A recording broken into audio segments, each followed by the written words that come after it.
Hola, te doy la bienvenida al canal del Ministerio Neos de la Primera Iglesia Bautista. Mi nombre es David. El día de hoy vamos a estar estudiando el libro del profeta Isaías. Vamos.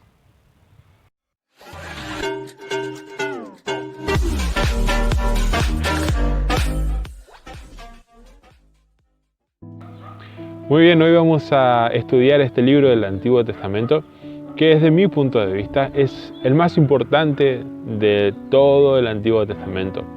¿Por qué? Porque es el que más claro habla sobre Jesús. Vamos a ver ahora el resumen hecho por el Proyecto Biblia de este libro. Está dividido en dos partes, así que comenzamos ahora con la primera parte del resumen. El libro del profeta Isaías. Isaías vivió en Jerusalén durante la segunda mitad del periodo del reino de Israel, y él habló a nombre de Dios a los líderes de Jerusalén y Judá. Primero que nada, él habló un mensaje sobre el juicio de Dios. Les advirtió a los líderes corruptos de Israel que su rebelión contra el pacto de Dios tendría un alto costo, que Dios usaría a los grandes imperios, el de Asiria y después el de Babilonia, para traer su juicio sobre Jerusalén si persistían en la idolatría y la opresión al pobre. Pero ese anuncio estaba combinado con un mensaje de esperanza. Isaías creía profundamente que Dios cumpliría un día todas sus promesas del pacto, que Dios enviaría a un rey del linaje de David para establecer el reino de Dios. Recuerda 2 de Samuel 7. Que él guiaría a Israel a la obediencia a todas las leyes del pacto que se hicieron en el monte Sinaí. Recuerda Éxodo capítulo 19. Y todo esto sería para que la bendición y la salvación de Dios fluyeran hacia todas las naciones, como Dios le prometió a Abraham en Génesis capítulo 12. Y esta es la esperanza que movió a Isaías a levantar la voz contra la corrupción y la idolatría de Israel en su tiempo. Ahora, el libro tiene un diseño literario bastante complejo, pero hay una manera sencilla de ver cómo encaja todo junto. Los capítulos del 1 al 39 contienen 3 grandes secciones que desarrollan la advertencia de juicio de Isaías a Israel. Y todo culmina en un evento señalado al final del capítulo 39, la caída de Jerusalén y el exilio del pueblo en Babilonia. Pero en los capítulos del 1 al 39 también hay un mensaje de esperanza, de que después del exilio, todas las promesas del pacto de Dios se cumplirían. Y en los capítulos del 40 al 66 retoman esa promesa de esperanza y la desarrollan más. En este video solo nos enfocaremos en los capítulos 1 al 39. La primera sección principal se enfoca en la visión de juicio y de esperanza de Isaías para Jerusalén. Y comienza conforme Isaías acusa a los líderes de la ciudad de rebeldía contra el pacto, idolatría e injusticia. Y Dios dice que Él juzgará a la ciudad enviando a las naciones a conquistar a Israel. Isaías dice que esto será como un fuego purificador que acabará con todo lo que es indigno en Israel para crear una nueva Jerusalén que esté poblada por un remanente que se ha arrepentido y regresado a Dios. E Isaías dice que entonces será cuando el reino de Dios vendrá y todas las naciones vendrán al templo en Jerusalén y aprenderán de la justicia de Dios, produciendo un tiempo de paz universal y armonía. Ahora, esta narrativa básica del juicio sobre la vieja Jerusalén, purificándola en una nueva Jerusalén, será repetida una y otra vez a lo largo del libro, siendo cada vez más detallada. Entonces, en el centro de esta sección tenemos la gran visión de Isaías. Dios sentado en su trono en el templo, y Él está rodeado por estas criaturas celestiales que están exclamando que Dios es santo, santo, santo. E Isaías de repente se da cuenta de lo corruptos que son él y su pueblo, Israel. Y él está convencido de que va a ser destruido por la santidad de Dios, pero no es así. La santidad de Dios en la forma de un carbón encendido viene y lo quema, pero no para destruirlo, más bien lo purifica de su pecado. Y conforme Isaías medita en esta extraña experiencia, Dios lo envía a realizar una tarea muy difícil. Él debe seguir anunciando el juicio venidero. Pero debido a que Israel ha llegado al punto sin retorno, sus advertencias tendrán un efecto paradójico y endurecerán al pueblo. Pero Isaías debe confiar en el plan de Dios. Israel va a ser cortado como un árbol y abandonado como un tronco en el campo. Y ese tronco será quemado y calcinado. Pero después de toda esa quemazón, Dios dice que ese tocón ardiente es una semilla santa que sobrevivirá para el futuro. Es una pequeña señal de esperanza. Pero, ¿quién o qué es esa semilla santa? El resto de la sección ofrece una respuesta. Isaías confronta a Acaz, un descendiente de David y rey de Jerusalén, y anuncia su caída. Dios dice que es el gran imperio de Asiria quien primero derribará a Jerusalén y devastará la tierra, pero hay esperanza. Por la promesa de Dios a David, después de esta destrucción, Él enviará un nuevo rey llamado Emanuel, que significa Dios con nosotros. Y el reino de Emanuel liberará al pueblo de Dios de los imperios violentos y opresores. E Isaías describe a este rey venidero como un retoño nuevo que surgirá del viejo tronco de la familia de David. Y este rey es la semilla santa del capítulo 6, y el rey será empoderado por el Espíritu de Dios para gobernar sobre una nueva Jerusalén y traer justicia para los pobres. Y todas las naciones buscarán la guía de este rey mesiánico. Su reino transformará toda la creación trayendo paz. Ahora, terminamos los capítulos del 1 al 12 con un entendimiento bastante bueno del mensaje de juicio y de esperanza de Isaías. Pero, ¿cuándo sucederá todo esto? Isaías vio otro imperio levantándose después de Asiria, y este es Babilonia, quien también atacaría a Jerusalén, y de hecho tendría éxito en destruirla. Y eso nos lleva a las siguientes secciones del libro. Primero tenemos una gran colección de poemas que exploran el juicio de Dios y la esperanza para las naciones.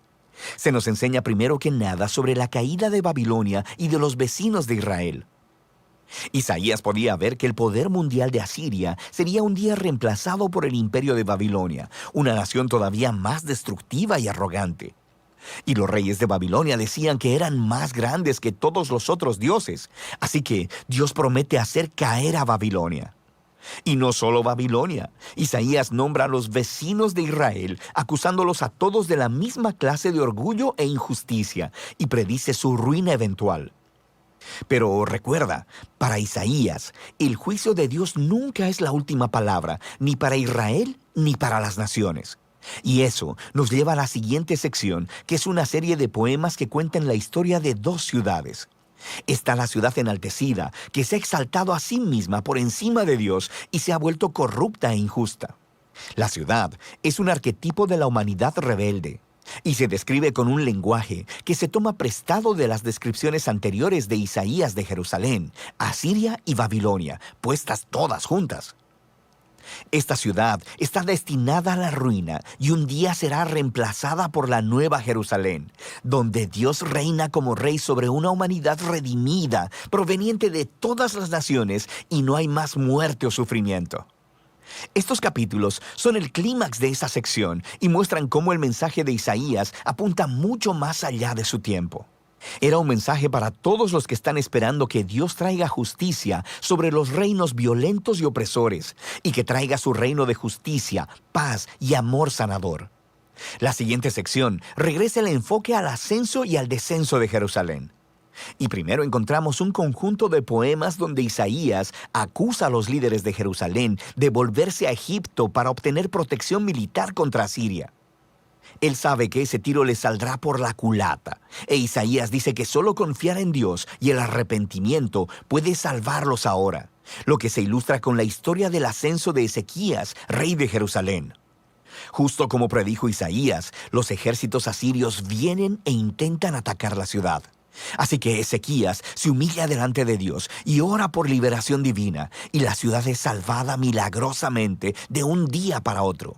Pero el ascenso de Ezequías es seguido inmediatamente por su caída. Él recibe a una delegación de Babilonia e intenta impresionarlos al mostrarles los tesoros, el templo y los palacios de Jerusalén.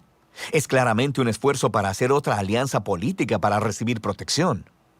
Isaías se entera y confronta a Ezequías por su necedad. Él predice que este aliado un día lo traicionará y regresará como enemigo para conquistar Jerusalén. Y sabemos por Segunda de Reyes, capítulo 24 y 25, que Isaías tenía razón. Más de 100 años después, Babilonia traicionaría a Jerusalén, vendría y destruiría la ciudad, su templo, y llevaría a los israelitas en exilio a Babilonia. Y así, todas las advertencias de juicio divino de Isaías en los capítulos del 1 al 39 llevan hasta este momento. Se demuestra que él es un verdadero profeta porque todo sucedió como él dijo. Pero recuerda que el propósito del juicio de Dios era purificar Jerusalén y traer la semilla santa y el reino mesiánico sobre todas las naciones. Y esa es la esperanza que se explora en la siguiente parte del libro. Pero por ahora, de eso tratan los capítulos 1 al 39 de Isaías. A continuación vamos a seguir con la segunda parte del resumen de este libro. Y quiero que tengas presente que toda esta primera parte del libro de Isaías fueron profecías que efectivamente se cumplieron, lo que le da autoridad para poder seguir hablando de parte de Dios. Y prestemos mucha atención porque aquí empieza a detallar la salvación que va a venir por parte del Mesías y cómo los detalles y todos los puntos que describe se cumplieron en la persona de Jesús. Vamos.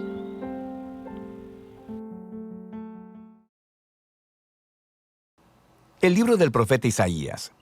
En el primer video exploramos los capítulos 1 al 39, que fue el mensaje de juicio y esperanza de Isaías para Jerusalén.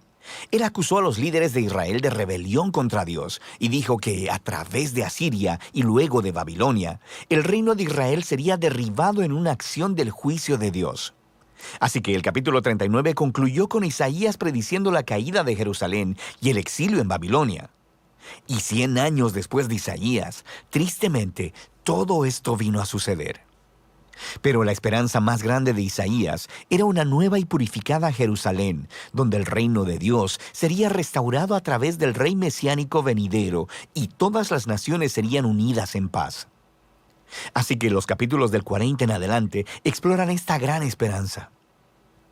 La primera sección principal de los capítulos 40 al 48 abren con un anuncio de esperanza y consuelo para Israel. Se le dice al pueblo que el exilio en Babilonia ha terminado y que el pecado de Israel ha sido tratado. Una nueva era está comenzando. Así que todos deben regresar a casa en Jerusalén, donde Dios mismo traerá su reino y todas las naciones verán su gloria. Ahora, detengámonos un momento porque este anuncio inicial hace que surja una gran pregunta. ¿Quién está diciendo todo esto? ¿La voz de quién estamos escuchando en estas palabras de esperanza? La perspectiva del profeta en estos capítulos es la de alguien que está viviendo después del exilio. En otras palabras, en el tiempo descrito por Esdras Nehemías. Pero Isaías murió 150 años antes que todo eso. Así que, ¿qué se supone que entendamos con todo esto? Bueno, hay muchos que piensan que todavía es Isaías hablando en su propia época, pero que ha sido transportado proféticamente, por así decirlo, 200 años hacia el futuro y que le está hablando a las generaciones futuras como si el exilio hubiera pasado. Sin embargo, el mismo libro de Isaías nos da algunas pistas de que probablemente algo más está sucediendo. En los capítulos 8, 29 y 30, se nos dice que después de que Isaías fue rechazado por los líderes de Israel, él escribió y selló en un rollo todos sus mensajes de juicio y esperanza, y que se los pasó a sus discípulos como testigos de los días que vendrían. Eventualmente, Isaías murió esperando que Dios vindicara sus palabras. Ahora, recuerda, los capítulos del 1 al 39 fueron diseñados para mostrarnos que las predicciones de juicio de Isaías fueron cumplidas en el exilio. Él es un verdadero profeta. Así que, después de que el exilio ha terminado, los discípulos de Isaías, quienes han atesorado sus palabras por tanto tiempo, abren el rollo y comienzan a aplicar sus palabras de esperanza a su propia época. Así que, desde esta perspectiva, el libro de Isaías consiste en esa primera colección de las palabras de Isaías, como también de las escrituras de sus discípulos proféticos, que Dios usa para extender el mensaje de esperanza de Isaías a las generaciones futuras. Cualquiera que sea tu perspectiva, todos están de acuerdo en que estos capítulos están anunciando que la esperanza futura ha llegado, que Dios está cumpliendo las promesas proféticas de Isaías. Así que el profeta espera que Israel responda, convirtiéndose en siervos de Dios. Esto es, que después de experimentar la justicia y misericordia de Dios a través de la historia, comiencen a compartir con las naciones quién es verdaderamente Dios. Pero eso no es lo que está sucediendo. En lugar de dar testimonio a las naciones, Israel se está quejando y aún acusando a Dios. Ellos dicen, el Señor no pone atención a nuestros problemas. De hecho, está ignorando nuestra causa. El exilio en Babilonia, de forma entendible, ha provocado que Israel pierda la fe en su Dios. Quiero decir, quizá Él no es tan poderoso. Quizá los dioses de Babilonia son más grandes que nuestro Dios. Así que el resto de estos capítulos, del 41 al 47, están diseñados como si fueran una escena de juicio. Dios está respondiendo a estas dudas y acusaciones con los siguientes argumentos. Primeramente, Él les dice que el exilio a Babilonia no fue causado por una negligencia divina. Más bien, fue divinamente orquestado como un juicio por el pecado de Israel. Y segundo, fue por causa de Israel que Dios levantó a Persia para conquistar a Babilonia, para que pudieran regresar a casa, cumpliendo así las palabras de Isaías. Así que la conclusión correcta a la que Israel debería llegar es que su Dios es el rey de la historia, no los ídolos de las naciones. En la caída de Babilonia y el ascenso de Ciro, el rey de Persia, Israel debería ver la mano de Dios obrando y, por tanto, convertirse en sus siervos, diciéndole a las naciones quién es Él. Pero para el final de este juicio, en el capítulo 48, nos encontramos con que Israel es tan rebelde y dura de corazón como sus ancestros. Así que Dios los descalifica como sus siervos, pero Dios todavía está en la misión de bendecir a las naciones. De manera que el profeta dice que Dios hará algo nuevo para resolver este problema, lo que nos lleva a la siguiente sección, del 49 al 55. Se nos presenta una figura llamada el siervo de Dios, quien cumplirá la misión de Dios y hará lo que Israel no ha podido hacer. Dios le da a su siervo el título Israel y lo envía a una misión para, primero que nada, restaurar al pueblo de Israel de vuelta a su Dios, pero, en segundo lugar, convertirse en la luz de Dios a las naciones. Y se nos dice que este siervo es empoderado por el Espíritu de Dios para anunciar las buenas nuevas y llevar el reino de Dios a todas las naciones. Suena justo como el rey mesiánico de los capítulos 9 y 11, pero luego se nos dice la forma sorprendente en que el siervo traerá el reino de Dios. Él será rechazado, golpeado y al final asesinado por su propio pueblo. En realidad, mientras está siendo acusado y sentenciado a muerte, está muriendo por el pecado de su propio pueblo. El profeta dice que la muerte del siervo es un sacrificio de expiación por la maldad y rebelión del pueblo. Y luego, después de su muerte, de repente, el siervo está vivo otra vez. Y escuchamos que, por su muerte, Él proveyó un camino para hacer justas a las personas. Esto es, para ponerlos en una relación correcta con Dios. Así que esta sección concluye describiendo dos maneras en que las personas pueden responder al siervo. Algunos responderán con humildad y se volverán de sus pecados y aceptarán lo que el siervo de Dios hizo a su favor. Estas personas son llamados los siervos y también la semilla. Recuerda la semilla santa del capítulo 6. Estos son los que experimentarán la bendición del reino mesiánico, pero hay otros a los que simplemente se les llama los impíos. Ellos rechazan tanto al siervo como a sus siervos, lo que nos lleva a la sección final del libro, del capítulo 56 al 66, donde los siervos heredan el reino de Dios. Estos capítulos están hermosamente diseñados con una simetría que une a todos los temas del libro.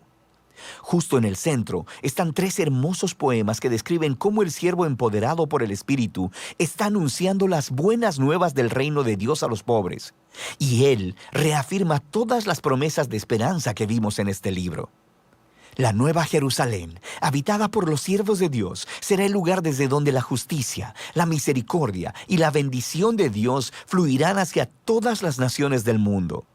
Y rodeando estos poemas están 2 largas oraciones de arrepentimiento, donde los siervos confiesan el pecado de Israel y se lamentan de toda la maldad que ven en el mundo que les rodea.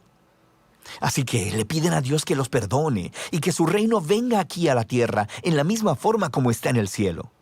Ahora, en cada lado de estas oraciones se encuentran colecciones de más poemas que contrastan el destino de los siervos con el de los impíos que los persiguen. Dios dice que traerá su justicia sobre todos los que contaminan su buen mundo con maldad, egoísmo e idolatría, y que los excluirá de su ciudad para siempre. Pero los siervos, aquellos que son humildes delante de Dios y quienes se arrepienten y reconocen su propia maldad, estos son perdonados. Y ellos heredarán la nueva Jerusalén, la cual descubrimos que es una imagen de esta creación completamente renovada, donde la muerte y el sufrimiento se han ido para siempre. Y esto nos lleva al marco externo de esta parte del libro. En este mundo renovado por el reino de Dios, personas de todas las naciones son invitadas a venir y a unirse a los siervos de la familia del pacto de Dios, de modo que todos puedan conocer a su Creador y Redentor. Y así, el libro de Isaías termina con una visión muy grande del cumplimiento de todas las promesas del pacto de Dios. A través del sufriente rey siervo, Dios crea una familia del pacto proveniente de todas las naciones, quienes esperan la esperanza de la justicia de Dios mediante una creación renovada, donde el reino de Dios finalmente viene a la tierra como existe en el cielo. Y esa es la muy poderosa esperanza del libro de Isaías. Algo que es muy importante para destacar de este libro es cuando Isaías describe su llamado, cuando él tiene esa visión del trono de Dios. Y hay allí una pregunta que se hace, no específicamente para él, sino que es esta pregunta genérica: ¿a quién enviaré? ¿Y quién irá por nosotros? Isaías hace propia esa pregunta y él responde: heme aquí, Señor, envíame a mí. Él está dispuesto. Y esta es la pregunta que el Señor nos hace en este momento. ¿Quién irá en nombre de Jesús a predicar su evangelio, a predicar el arrepentimiento y la salvación? ¿Estás dispuesto, así como lo estuvo Isaías? Quiero que prestes atención a la letra de la siguiente canción y tengas eso en mente. ¿Estás dispuesto a ir en el nombre de Jesús a representarlo?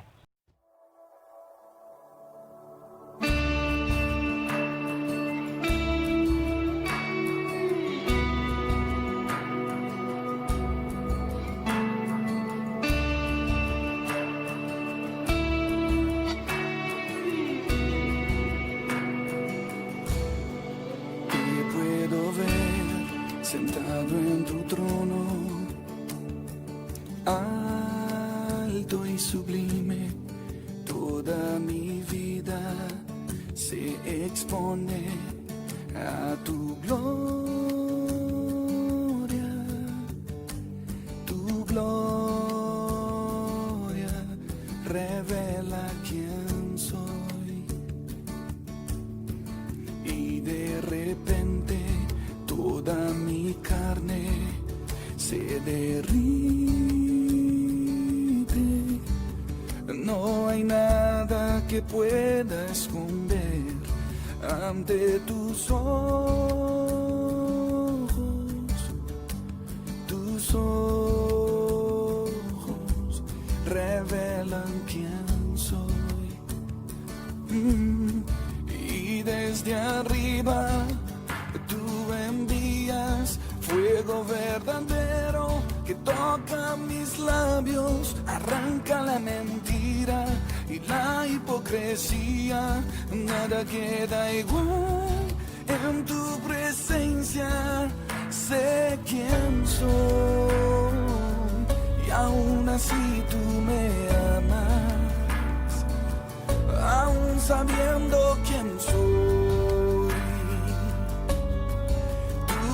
Me llama, me llama.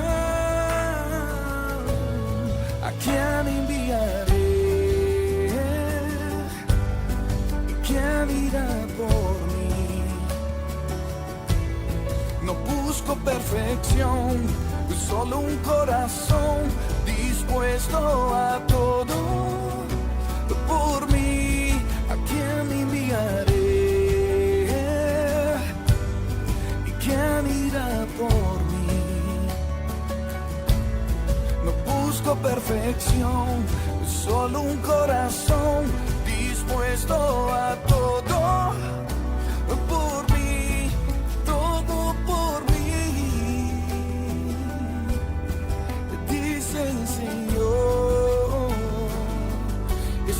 buscando una generación que responda a mi voz. Y desde arriba tú envías fuego verdadero que toca mis labios, arranca la mentira y la hipocresía. Nada queda igual en tu presencia. Sé quién soy y aún así tú me amas, aún sabiendo quién soy. Tu voz me llama, me llama. ¿A quién enviaré? ¿Y quién irá por mí? No busco perfección, solo un corazón dispuesto a todo. Por mí, ¿a quién enviaré? ¿Y quién irá por mí? No busco perfección, solo un corazón dispuesto a todo. Por mí.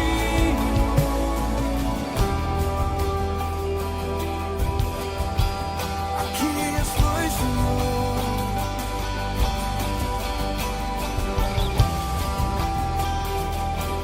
Yo hago caso a tu voz y respondo, envíame a mí. Yo iré por ti. No soy perfecto, pero aquí estoy dispuesto a todo. Por ti, envíame a mí, envíame a mí. Yo iré por ti. No soy perfecto, pero aquí estoy dispuesto a todo. Por ti, envíame a mí. Yo iré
norte, desde el sur, desde el este y del oeste, sean los llamados del Señor.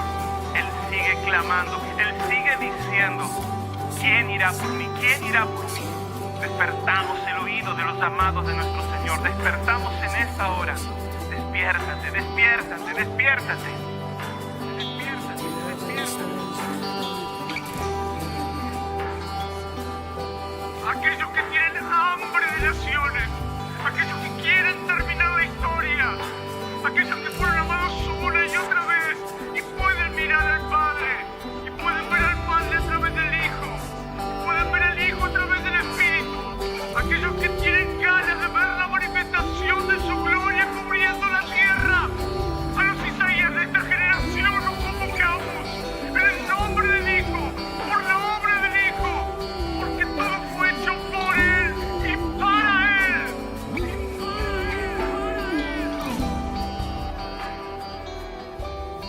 Todos te pueden ver, alto y sublime. Cuán importantes son las palabras de los profetas. Cuán importantes fueron para su tiempo, para su época, para las personas que vivieron allí con ellos, y cómo aún siguen siendo muy importantes para nosotros hoy en día. Cuando alguien hacía una profecía, cuando alguien se levantaba y hablaba en nombre de Dios, lo hacía teniendo en cuenta algo muy importante. Dios había dejado responsabilidades para los reyes, para los sacerdotes y para los profetas. Justamente el que venía a hablar de parte de Dios, el profeta, debería de cumplirse sus palabras. ¿Y cómo sabemos, decían las personas, que realmente habla de parte de Dios? Es porque se va a cumplir al 100%, no solamente una parte. Y Dios mismo dice que, justamente en el libro de Deuteronomio, que aquella persona que dice hablar de parte de Él, pero en realidad dice sus propias palabras o habla de parte de otros dioses, sea castigado con la muerte. Así que todos los que se levantaban a hablar de parte de Dios estaban conscientes de que si era mentira, si realmente eran sus pensamientos o querían engañar a las personas, tenían un castigo severo. El llamamiento de Isaías es algo genial. Es ese momento en el que él decide levantarse ante la pregunta de quién irá a representar el nombre de Dios. Y él, sabiendo la responsabilidad y él sabiendo lo que representa ser un profeta de Dios, decide tomar ese desafío, ir a representar la voz de Dios. Ahora, cuando un profeta hacía justamente profecía, cuando hablaba de parte de Dios, hablaba sobre cosas que estaban por suceder en el futuro próximo. ¿Para qué? Para que las personas vieran el cumplimiento de esa profecía, para que entonces ellos puedan tener la autoridad y las personas se dieran cuenta de que era Dios mismo utilizándoles y que debían de prestar atención. Muchos de los profetas, de los cuales ya estuvimos viendo algunos, hicieron esa profecía. Hablaban sobre el exilio de Israel, sobre cómo sus enemigos los iban a dominar, a que debían arrepentirse de sus pecados, debían de dejar de adorar a otros dioses, de volver al único y verdadero Dios. Al no hacerles caso, al no prestarle atención, sufrieron el castigo de Dios. Ahora estamos frente a este profeta que también anuncia el arrepentimiento, el volverse a Dios. Y vemos que el pueblo no le obedece, no hace caso. Y Dios cumple con su palabra al 100%. Esas profecías se cumplieron. Eso nos llama la atención. Eso debería de llamarnos a todos la atención. Porque en todas estas profecías hay una parte que todavía está por cumplirse. Nosotros en este tiempo, en este 2020, todavía esperamos en el cumplimiento de esas profecías. El libro de Isaías dijimos que es el que más habla de Jesús y hace una descripción tan detallada, tan puntual, que es increíble cómo muchos judíos no prestan atención o tal vez no la interpretan como realmente es, sin buscar vueltas, sin misticismo, sin atarse a los antiguos reglamentos y leyes que ellos tienen, sino ver la verdadera libertad que hay en la persona de Jesús. Y lo vemos puntualmente en el capítulo 53 de este libro. Muchos judíos interpretan este capítulo hablando y diciendo que realmente no habla de una persona, que está hablando del pueblo de Israel, de cómo el Mesías va a venir por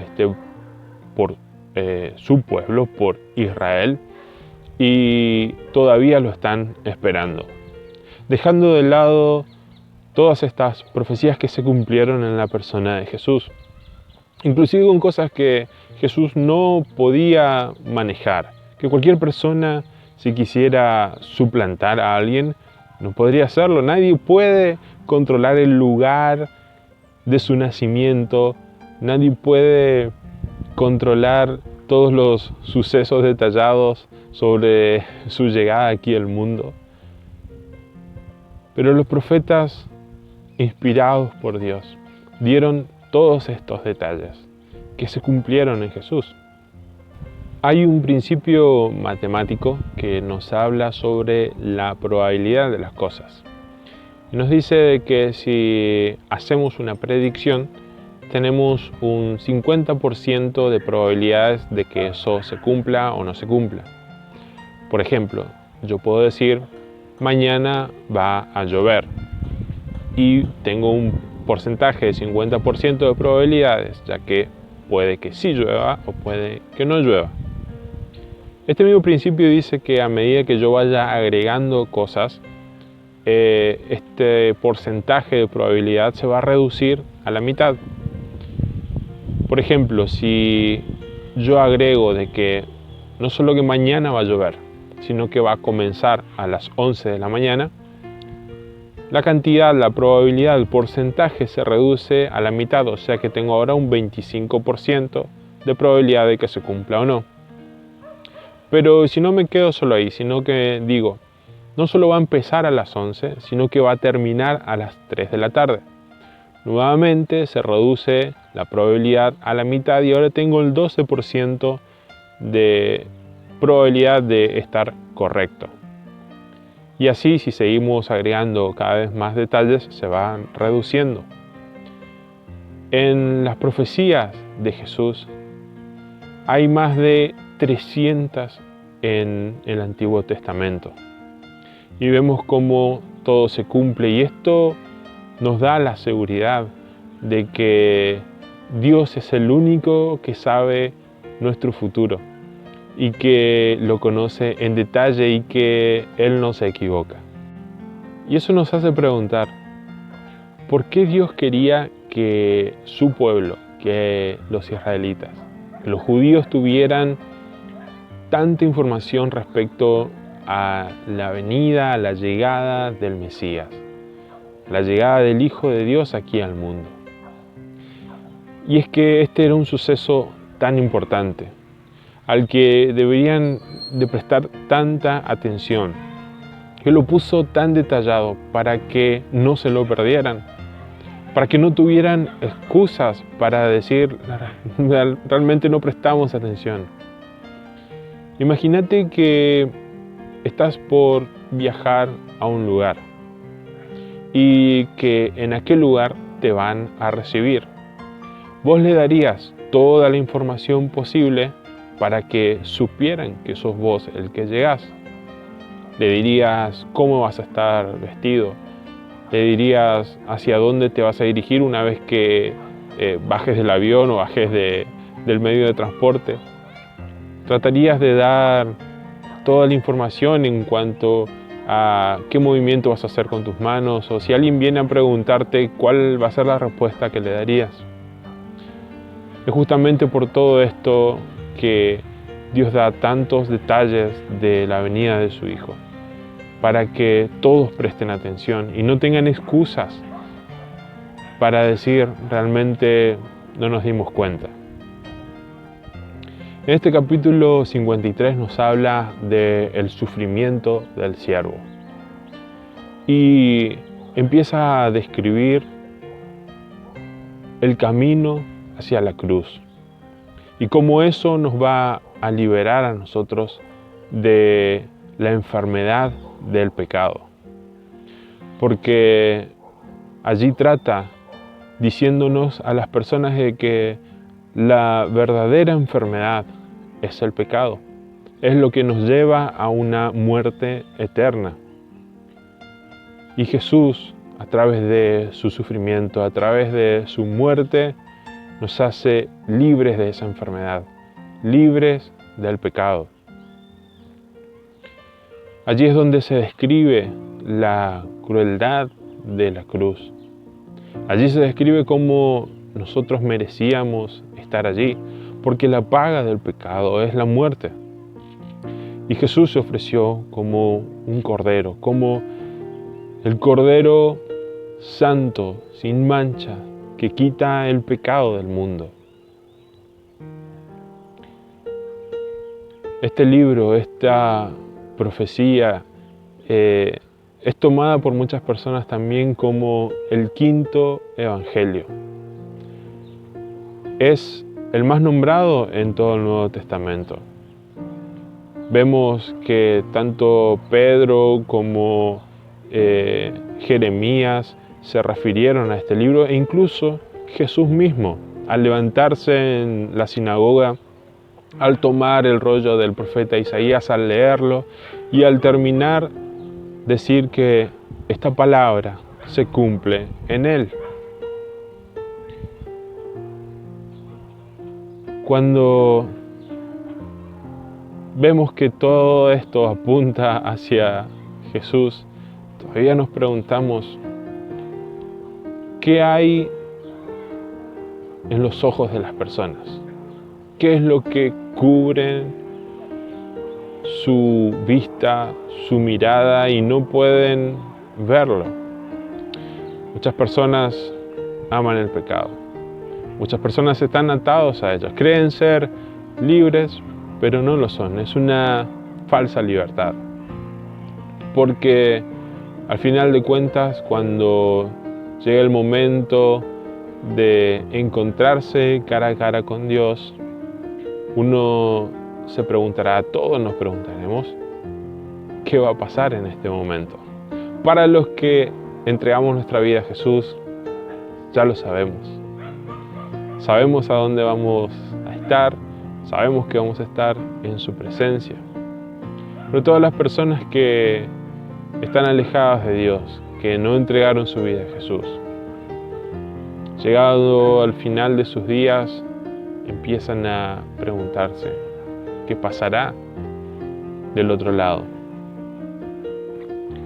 Hoy deberíamos de prestar mucha atención y nosotros como hijos de Dios tenemos esta responsabilidad. Como dijimos hoy, hay un llamado todavía que Dios está haciendo a nosotros, a los que conocemos la verdad, porque tenemos la responsabilidad de salir a predicarlo, de compartir con todas las personas posibles esta verdad, de esta verdadera libertad, y que muchas personas puedan entregar su vida a Jesús. ¿Y quién irá en su nombre? Te animo a que así como Isaías puedas levantarte y decir, Señor, heme aquí, yo voy a ir, yo iré en tu nombre, Jesús, yo iré a representarte, no solamente a que mis palabras sean las correctas, sino que con mi vida entera pueda representarte. Hoy te animo a que tomes esta seguridad de que el Señor te va a llenar con su Espíritu, de que tus palabras van a ser de bendición y que vas a ganar a muchas personas en su nombre. Te mando un fuerte abrazo, que Dios te bendiga.